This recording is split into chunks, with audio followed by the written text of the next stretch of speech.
This is a quick demo of using Git rebase, and specifically we're going to look at how we can squash some commits. So I have a basic directory here, so I'm going to initialize it with Git, and then I'm going to add a file, and then I'm going to just open the file here, and then I'm going to add something like the letter A. I'm going to stage the file and commit. So I'm going to commit these changes. I'm going to do a git log one line to show a short version of the git log. So this is my first commit. My message is here. Let's add a couple of other changes. So I'm going to add B. I'm going to add these changes and then commit just here, and then I'm going to once again check the log. So this is my second commit. Let me clear the console and let's start adding a couple of other characters. So I'm just adding X, and then I'm going to add and commit. So X, once again, let's check the log. Okay, this is my next commit. Let's add Y, and then let's commit, add and commit, and also another one for Z. Let's clear and let's do a git log online and we see the commits. Now I realize that I want to fix this, and I just remove these characters and commit the character C. Okay, now I have what I want, but my git history here shows doesn't look like exactly like I wanted to show before I push or before I merge. So I want to squash these commits into one commit. They are kind of like, you might say these were some fixes. So instead of having these three commits, I'm going to squash them into one.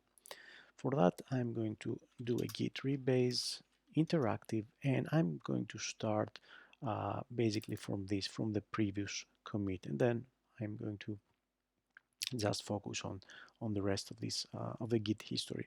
So I'm going to start from this commit, and you will see that I'm going to see the commits after this one.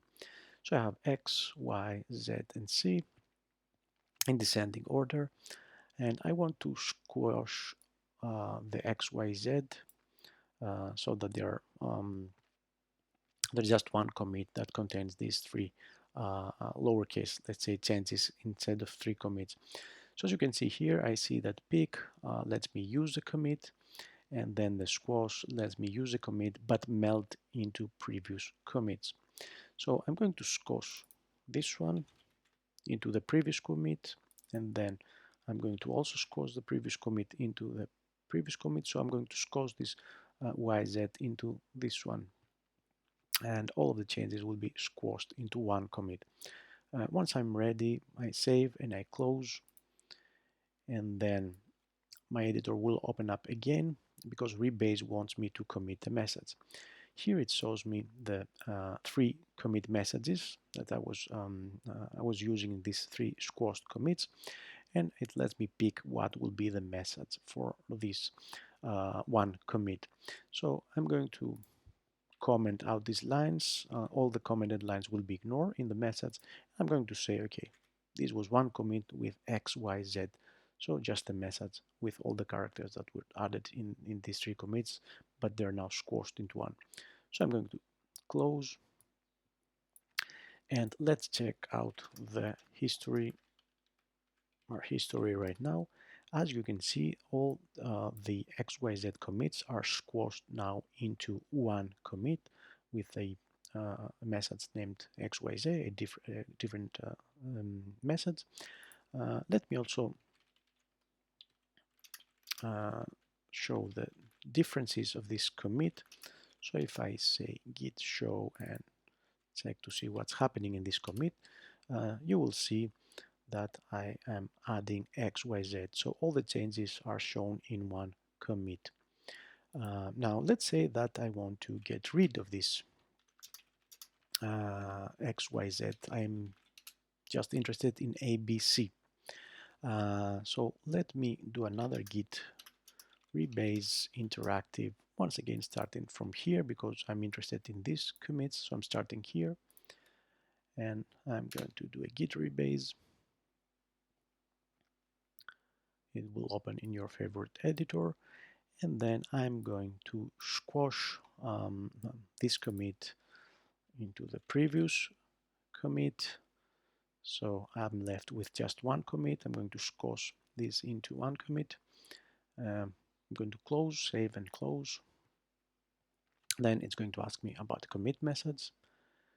Okay, the last two commit messages were XYZ. I'm not interested in this because I'm going to keep the changes from the last commit, the C.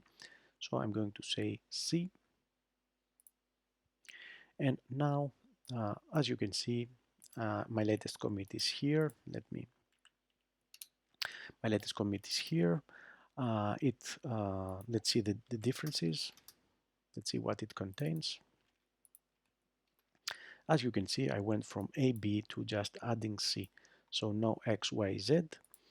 And now, as you can see, my history looks a little bit better. I just have 3 commits with the changes that I want to keep. A, B, C. And of course, if I show the differences and the commit changes in its commit, you will see in the first commit I have A, in the second commit I have B, and in the third commit, this one I have C. So now my commits contain all the changes that I want. My Git history looks more clean, it's cleaner, and it looks exactly the way I want it to look. Now I can push or I can merge into another branch. Hope this video helped you. Thank you for watching.